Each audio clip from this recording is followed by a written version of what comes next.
Welcome back to our deep dive. You told us what you were digging into, and well, we're here to pull out the best bits for you. Today, we're tackling something really practical, I think. Common English phrases. You know, the stuff you actually use in daily conversation. Exactly. Think of it as like your survival kit for talking to people every day. Yeah. We're going to unpack those little phrases that help you sound more natural, kind of get the rhythm of a conversation, and just feel, well, more fluent without drowning in grammar books. Totally. And we've got a bunch of them. Greetings, ways to finish up, talking about feelings, asking for help, all that good stuff. Ready to jump in? Let's do it. Okay, first things first. Greetings. Can't really talk without them, right? Right. So let's start with how's it going? It's basically a casual how are you? Okay, yeah. How's it going? It's definitely more relaxed than a formal how are we doing? You'd use it with friends, family, maybe coworkers you're comfortable with. It's just that easy, everyday way to say hello. And the key thing is the expected answer, isn't it? Usually pretty short, pretty positive. Yeah, like, it's going well, thanks. Or pretty good, just busy. Nobody's expecting your life story. Exactly. It's a quick check-in, not an invitation for a 20-minute monologue. Right. Like, we might say, how's it going? Not bad, just thinking about lunch. You. Same. I'm starving. See? Quick, easy. Just part of the flow. Okay, next one. What's up? Even more informal. Basically, what's happening? Oh, yeah, this one's super casual. Definitely for friends, people you know well. Right. You wouldn't greet your new CEO with, what's up? Probably. Not a great idea, no. And grammatically, it's just short for what is up. Uh-huh. Responses are usually like, not much, just hanging out. Or maybe just batting it back, hey, what's up with you? Yeah, very low pressure, like, what's up? Not much, just thinking about what to have for dinner. You. Same. I'm craving something spicy. Just keeping it light. Exactly. Okay, and what about when you bump into someone you haven't seen for a bit? Yes. Long time no see. Perfect for that situation. I use this constantly. It's that perfect, oh, hey, haven't seen you in ages phrase. And you almost always follow it up, right? Like, what have you been up to? Yeah, it naturally leads into catching up. It keeps the conversation going. So it might go like, oh, hey, long time no see. I know, right? It's been forever. How's everything? What bad? Just busy with work? You. Same here. We should catch up properly soon. And that catch up properly soon is great. It's polite, shows you want to, but doesn't, like, lock you into making plans right that second. Good point.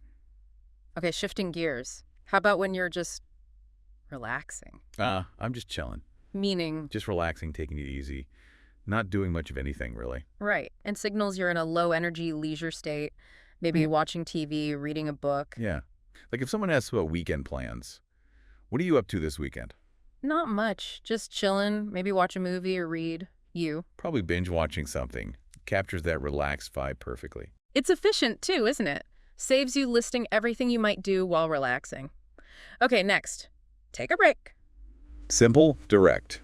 Means pause what you're doing and rest. Essential advice. Whether you're studying, working hard, feeling overwhelmed. We all need to hear it sometimes. We do, and it's universally understood. Like, I've been editing this video for 3 hours straight. Mind if I take a break? Go ahead, just don't take 3 hours. Deal. Huh. Yeah, that little bit of banter makes it real. Okay, what about settle down? This was got two meanings, right? It does. First one is about calming down. If someone's really excited or maybe upset or angry. Right, like, okay, settle down, it's just a movie. Exactly, like you're getting way too into this movie. It's a good movie, but fine, I'll settle down, bringing the energy down a notch. And the second meaning? That's about establishing a more stable life, less moving around, maybe buying a house, starting a family, that kind of thing. Right. Someone who travels a lot might say they're ready to settle down. Yeah, or you might ask someone, are you thinking of settling down soon? Hypothetically, someone might say. Maybe one day, but for now I'm enjoying being on the go. Shows that lifestyle choice. Okay, let's talk food and chores. Very important daily stuff. Absolutely. First, grab a bite. Means get a quick meal or snack. Usually implies you're hungry, but also kind of short on time. Yeah, not a fancy 3-course meal. More like lunch at your desk or a quick sandwich while you're out. It packs in both hunger and a bit of urgency. Like, hey, I'm starving, want to grab a bite? Sure, but not pizza again. Fine, salad it is. That little negotiation is so typical. It really is. Shows how these phrases start things off. Okay, next. Run errands. Ah, the weekend killer. It's that catch-all for all the little tasks you got to do outside the house. Bank, Post office, grocery store, dry cleaner, all that stuff. Exactly. So weekend plans might sound like, what are you doing Saturday? Not much, just running errands. Got hit at the grocery store and the post office. You. Same. We've all been there. So true. Okay, how about pick up? Usually means collecting something or someone. Right, like picking up groceries you ordered or picking up a friend from the airport. It's very action-oriented, getting something from point A to point B. A common one. Can you pick up some milk on your way home? Sure, but only if you promise not to drink it all in one day. Deal. Oh, yeah, that playful condition. Love it. Okay, let's talk about ending things. How do we signal we're done for the day or done with an activity? Good one. First up, call it a day. Means stop working or doing whatever activity you're engaged in for the rest of the day. Right, you've reached a stopping point. Could be a project at work, could be cleaning the house. It's like, okay, enough for today. Mentally switching off from that task. Classic work example. Hey, it's 5:00 p.m. Should we call it a day? Yeah, I'm wiped. Absolutely. That shared feeling of completion or just being tired. Then there's call it a night. Yeah. Similar but different. Right. This one's specifically for the evening and usually implies that you're heading towards bed soon. Yeah, stopping activities for the evening. It's the nighttime version of call it a day. You might use it if you're out late with friends or maybe working late on something. Like, it's almost midnight. Should we keep working on this project? Nah, let's call it a night. We can finish it tomorrow. Agreed. My brain's officially done for the day. Perfect. That feeling is universal. Okay, another way to finish. Let's wrap it up. This one's a bit more general, isn't it? Just means finish something. Exactly. Could be a meeting, a discussion, packing, bringing something to a close. Like in a meeting. All right, team, we're running out of time. Let's wrap it up. We'll continue next week. Yeah, it's a clear signal to conclude. Polite, but firm. Then there's hit the road. Means leaving or starting a journey. Right, could be starting a big road trip or just leaving a place like a party or even work. Definitely has that sense of departure, of moving on. You could say after a meeting, well, the meeting's over. Should we hit the road? Yeah, I've had enough of this place. Same. A little bit of relatable honesty there. Yeah. And finally, for bedtime. Let's hit the hay. A more informal, kind of folksy way to say, let's go to bed. Usually when you're feeling pretty tired after a long day. It paints a picture, doesn't it? Cozy, time for sleep. Okay, moving on. Staying connected. Keep in touch. Simple but important. Just means stay in contact. Yeah, crucial for maintaining relationships when you won't see someone often, like when someone's moving away. Exactly. It shows you intend to maintain the connection, like I'm moving to another city next week. Oh, no. Well, let's definitely keep in touch. Okay, yeah, for sure. I'll send you postcards. Sounds good. That little promise makes it feel more concrete. It does. Okay, how about being prepared? Just in case. I mean, Being ready for something that might happen, even if it's unlikely. A backup plan. right, like taking an umbrella just in case it rains or packing an extra layer just in case it gets cold. Better safe than sorry. Totally. Or should I bring snacks to the meeting? Yeah, good idea. Just in case it runs long, you know how those meetings can be. Good call. So practical. It's that little bit of foresight. Okay, time constraints. We're all dealing with those. Always. First, in a hurry. Means rushing, not having much time. You gotta move fast. Late for work, try to catch a bus or train. That feeling. It's a quick way to explain why you can't stop and chat, maybe. Yeah, like, sorry, can't talk now, I'm in a hurry. Gotta catch my bus. Fair enough. A polite way to exit. And related, but slightly different. Running late. Means you're behind schedule. You're already not on time. Exactly. Stuck in traffic. Overslept. You're supposed to be somewhere, but you're not gonna make it on time. That frantic feeling like, are you ready to leave? We're supposed to be there in 15 minutes. Oh no, I'm running late. I just need to grab my bag and then we can go. All right, hurry up. I'm coming. We've all had that panic. Definitely. Okay, one more in this area. Hold on a second. It means wait briefly, asking for a very short pause. Super useful. Like if you're on the phone and someone asks you something, or you just need a moment to finish typing an email. It's a polite way to ask for a brief interruption. Can you help me with this report? Hold on a second. I just need to send this email. No problem. Yeah. Generally accepted. Okay, let's switch to productivity. Getting stuff done. Yes. First, get things done. This is all about focus, determination, completing tasks, being productive. Right. Could be staying late at work or tackling a big to-do list on the weekend, that feeling of accomplishment. Exactly. Like, what's your plan for the weekend? Oh man, I've got a ton of errands and work to catch up on. Really got to get things done. Sounds like a fun weekend. Oh, it'll be a blast. That sarcastic tone is key sometimes. It is. Okay, next. Catch up. Another one with two main meanings. Right. First, reconnecting with someone. We haven't talked in ages. We should catch up soon. Definitely. How about next week? Sounds good. Bridging that time gap. And the second meaning. Getting back on track with something, like work you've fallen behind on. Or maybe even a TV series everyone's talking about. Yeah. Have you caught up on that new series yet? Not yet. Too busy getting things done. Priorities, priorities. That playful nudge. Exactly. And then, to start something Get the ball rolling. means initiate an activity or process. Start something new. Yeah, move from just talking about it to actually doing it. Starting a project, planning something. Overcoming inertia. Like, we've been talking about this podcast idea for hours. Should we maybe get the ball rolling and actually record something? Good idea. Let's do it. Very meta. Huh. Okay, now for the less fun stuff. Problems and being busy. The daily grind. First, out of order. Means broken, not working. Simple as that. Coffee machine, printer, elevator, website. Anything that's supposed to work but isn't. Ugh, the printer's out of order again. Of course it is. Why wouldn't it be? That weary resignation. So relatable. Okay, on the go. Describes being really busy, constantly moving, not much downtime. Running between meetings. Loads of errands. Just constant motion. How's your week been? Crazy. I've been on the go nonstop. Barely had time to eat. Sounds like you need to settle down, see how they link. Yeah, good one. Okay, how about extreme tiredness? I'm beat. Means really, really tired. Exhausted. After a long day, hard workout, tons of errands, just no energy left. How are you feeling after that workout? I'm beat. I need a nap. Oh, same. Definitely need a nap.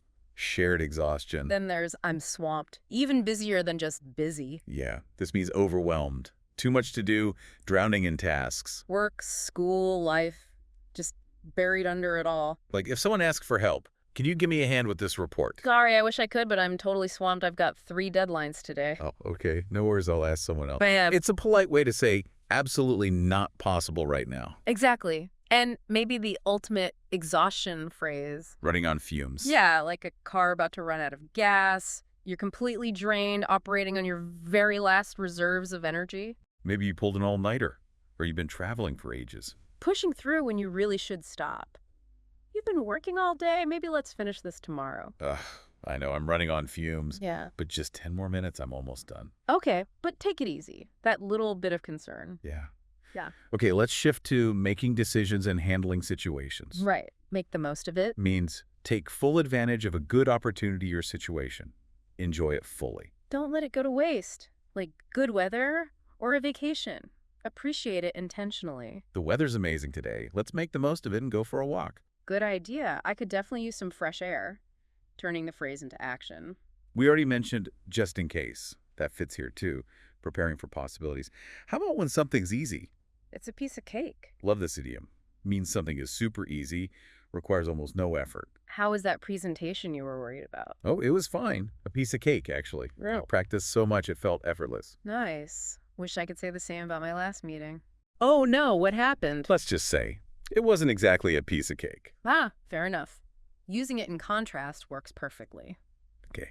When you want someone else to decide, It's up to you. giving the choice away, you're happy with whatever they choose. Should we get pizza or sandwiches for lunch? I don't mind. It's up to you. I'm good with either. Okay, let's go for pizza then. Sounds good. Shows flexibility. What about when you don't have a fixed plan?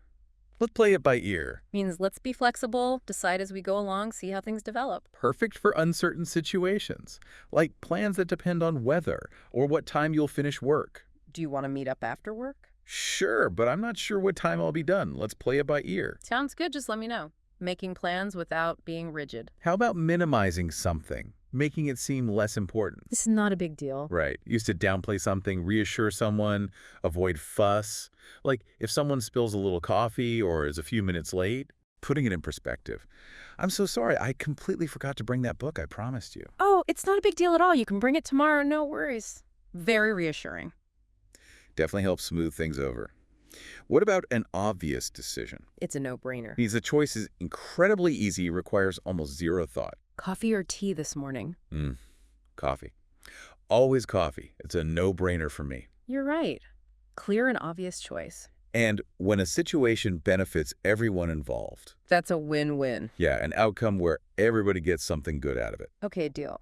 If I cook dinner tonight, can you clean the kitchen afterwards? Absolutely. That's a win-win. I hate cooking and you hate cleaning. Perfect teamwork. Finding that mutually beneficial solution. Okay, moving into feelings and support. Important stuff. How about feeling slightly sick? I'm feeling under the weather. A general, polite way to say you're not feeling well. Doesn't require going into details. Good for calling in sick. Exactly. Are you coming to the meeting this afternoon? Actually, I'm feeling a bit under the weather, so I think I'll stay home and rest. Oh, no. Okay, feel better soon. Thanks. That feel better soon is key. What about showing you're ready to listen intently? I'm all ears. Signals you're giving your full attention, eager to hear what someone wants to say. Very encouraging, like, I have an idea for our next project. Oh, cool. I'm all ears. What is it? What if we did something on, I don't know, common mistakes? Ooh, interesting. Yeah, let's plan that out. Shows real enthusiasm to listen. And expressing solidarity when someone's in a tough spot. I'm in the same boat. Means you're facing the same difficult situation. Uh-huh. Creates connection through shared struggle, like being stressed about the same deadline. Exactly. Ugh, I'm so behind on this project. Tell me about it. I'm in the same boat. I worked on mine all day yesterday, and I still feel like I barely started. Deadlines are the worst. Agreed. That shared grumbling can be weirdly comforting. It can. How about advising someone to relax? Take it easy. Can mean relax, don't worry, or don't work too hard, just slow down. Often used when someone's stressed or pushing themselves too hard. I'm so stressed about my presentation tomorrow. Hey, take it easy. You've practiced loads, you know your stuff, you'll do great. Thanks, I needed to hear that. Just calming and supportive. And finally, encouraging someone to persevere. Hang in there. Yeah, telling someone not to give up when things are tough. Keep going. For someone studying hard or going through a difficult time at work. I've been studying for this exam for 5 hours straight. My brain is fried. Wow, okay. Hang in there. Maybe just one more chapter, or maybe it's time for a quick break. Offering encouragement and a suggestion. Nice. Okay, let's quickly touch on a few more common idioms, just rapid fire maybe. Sounds fun. Let's do it. How about revealing a secret? Spill the beans. Like, come on, spill the beans. What did he say? Exactly. What about being precisely right about something? Hit the nail on the head. Like, why do learners struggle with these? Maybe textbooks don't teach them. You hit the nail on the head. That's a big part of it. Okay, being creative, thinking differently. Think outside the box. We need some outside-the-box ideas for this project. Not believing something completely, being skeptical. Take it with a grain of salt. He says it's the best coffee ever, but I take that with a grain of salt. Something that happens very rarely. Once in a blue moon. I only go to the gym once in a blue moon. When everyone agrees or understands the same thing. On the same page. Okay, let's make sure we're all on the same page about the plan for tomorrow. Starting over after a plan fails. Back to the drawing board. Well, that idea didn't work. Back to the drawing board, I guess. Working late into the night. Burn the midnight oil. I had to burn the midnight oil to finish that report. When it's someone else's turn to act or decide. The ball is in your court. I've done my part. The ball's in your court now. Something very expensive. Costs an arm and a leg. I'd love that car, but it costs an arm and a leg. Being unable to decide, staying neutral. Sit on the fence. Are you voting yes or no? I don't know, I'm kind of sitting on the fence. Facing a difficult but necessary task. Bite the bullet. I really don't want to tell him the bad news, but I guess I'll have to bite the bullet. Summarizing something briefly. In a nutshell. So, in a nutshell, the project is delayed by 2 weeks. Agreeing strongly, saying someone is exactly right. You're spot on. That's exactly what I was thinking. You're spot on. Saying you don't like something. It's not my cup of tea. Want to go see that horror movie? Not really. Horror isn't my cup of tea. Reaching the limit of your patience. That's the last straw. First the train was late, then I spilled my coffee, and now the internet's down. That's the last straw. Agreeing to do something immediately. I'm on it. Can you send that email out? Yep, I'm on it. Wishing someone good luck. Especially performers. Break a leg. You have that big presentation today, right? Break a leg. Asking someone for their idea or plan. What do you have in mind? Let's do something fun this weekend. Okay, cool. What do you have in mind? Needing time to think about a decision. I'll sleep on it. That's a big decision. Can I sleep on it and let you know tomorrow? When something sounds familiar but you can't quite remember. That rings a bell. John Smith. The name rings a bell, but I can't picture him. Putting in extra effort? Go the extra mile. She always goes the extra mile for her clients. They love her. Doing something poorly or cheaply to save time money. Cut corners. They really cut corners when building this house. Things are already falling apart. Deciding not to worry about a future problem until it happens. Let's cross that bridge when we come to it. What if the flight is delayed? Look, let's cross that bridge when we come to it. No point worrying now. Stating an unavoidable, maybe unpleasant truth. Let's face it. I'm never going to be a morning person. Being undecided. Similar to sit on the fence. I'm on the fence. Pizza or sushi tonight? Ooh, I'm on the fence. Both sound amazing. Making an informal agreement, often sealed with a handshake. Let's shake on it. Okay, I'll help you move Saturday if you help me fix my bike Sunday. Deal. Let's shake on it. When plans are uncertain or undecided. It's up in the air. Are we still meeting on Friday? It's still up in the air. Depends on Joe's schedule. Wow. Okay, that was a lot of phrases. It was. But you can see how useful they are, right? They just add so much color and naturalness to everyday English. Definitely. Using these really helps you move beyond just basic sentences and sound more, well, fluent and confident. It helps you understand the flow, too. Absolutely. It's about understanding those nuances, those little conversational shortcuts. Incorporating even a few of these can make a big difference. So a final thought for everyone listening. Which of these phrases do you think you might use the most? Or maybe what situations do they remind you of? Yeah, or are there other common phrases you hear all the time that maybe still confuse you a little? It's always interesting to think about. It really is. It's all part of that ongoing journey with language. Couldn't have said it better myself. Well, thanks for taking this deep dive with us today. Lots of great stuff to practice. My pleasure. Until next time, take care.